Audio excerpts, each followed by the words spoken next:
These bracelets were made to protect. They were made to secure. Grandma always says that these bracelets would keep me safe and away from the dangers of the world that we can't always see. I've never paid much attention to the words of guardianship she would mumble underneath her breath every time she tied the multicolored strings around my wrist.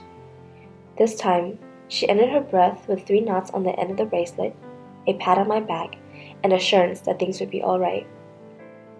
She grabbed her big orange scissors and snipped away at the extra ends of my thick string bracelet to clip away all the bad luck. Being monk shaman is quite a unique experience. It can hike you up mountains and travel across valleys, but much like anything else, it is what you make of it.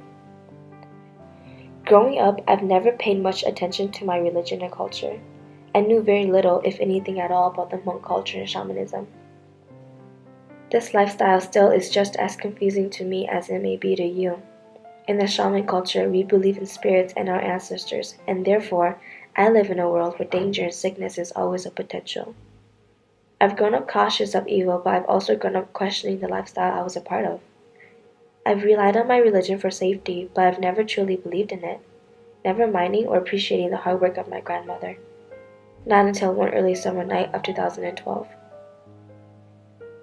I remember that night clearly, the heart-thumping, breathtaking fear that seized my physical body, thoughts that dictated my imagination and mind. It doesn't ever begin in slow motion, neither will it end that way. Sometimes when you think it's over, that's when it really begins. The pillow caressed my head, midnight summer breeze embraced my soul and carried it to faraway places. Grandma always offered safekeeping, but tonight proved otherwise. A ring studded in my ear, and I felt a presence in the room. Its energy wasn't evil, but it was not pure. My body was in deep hibernation, but my mind was wide awake. I could see every crack in my room. I could see every corner. At that point, the ringing became louder and stronger, even painful. From the stories I've heard growing up, it must have been instinct to get out of the room, but my body was so tired. It was so heavy. Sometimes I would try to convince myself to get up so much that I would dream about shifting my body from one side to the other. A pounding vibration traveled from my head to the rest of my body. It woke me up from my dream, and a heavy weight sat itself upon my chest. It numbed my jaw and crushed my throat. I couldn't breathe. Fear settled in as I quickly realized what it was that was holding me down. I was getting sat on by a spirit. I quickly shoved myself from my back onto my side, hoping that the weight would lift off, but instead it got even heavier. I battled with the presence for a time that felt infinite, but somehow I found the strength to lift my drowsy body onto my feet and safely walk from my room into the living room where the rest of my siblings were. My bed hair and sleepy eyes contradicted with the speed of my legs. My siblings stared bug-eyed at me in confusion and in fear.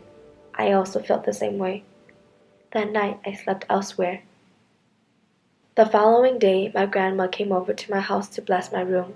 She gave me medicine roots that would protect me. True to the belief, it has protected me. I no longer feel fear when I sleep at night, neither does the presence bother me anymore. I wanted to be protected, but I didn't believe. I wanted safety, yet I did not seek the way.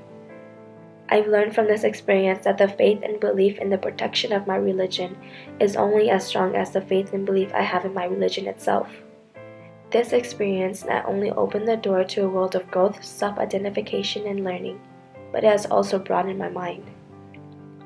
Unless you seek knowledge, you will not know. Until you experience, you will not understand. I hope doors continue to open for me, for learning is lifelong.